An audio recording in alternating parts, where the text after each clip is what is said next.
does. He's picked it up. He picked it up nicely. LPL এ তাসকিনের 105 মিটারের বিশাল ছক্কা। সে সময় কেমন ছিল ধারাভাষ্য কক্ষের অবস্থা, বিস্তারিত জানুন দর্শক পুরো ভিডিও জুড়ে। ইনিংসের 19তম ওভারের খেলা চলছিল, তখন সদ্যই ব্যাটিংয়ে আসেন তাসকিন আহমেদ। অপরদিকে বোলিং প্রান্তে ছিলেন দুশমন চামিরা।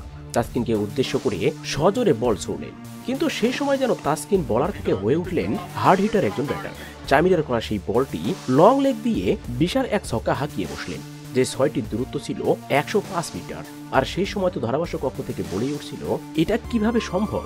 একজন বোলার হয়ে তাসকিন কিনা মারলো 105 মিটারের ছক্কা, যা এলপিএল ইতিহাসে একজন বোলার হয়ে 105 মিটারের ছক্কার এটাই রেকর্ড, যা আর কোনো বোলার হয়ে এমন 6 মারতে পারেনি। সত্যি তাসকিন যে দেশের বাইরেও এভাবে ব্যাটিং করবে ভাবতেও পারেনি কেউ। তো দর্শক, আজ তাসকিনের 105 মিটারের ছক্কার সময় আপনার রিয়াকশন কেমন ছিল তা অবশ্যই কমেন্ট করে জানিয়ে দিন ভিডিওর কমেন্ট বক্সে। ধন্যবাদ।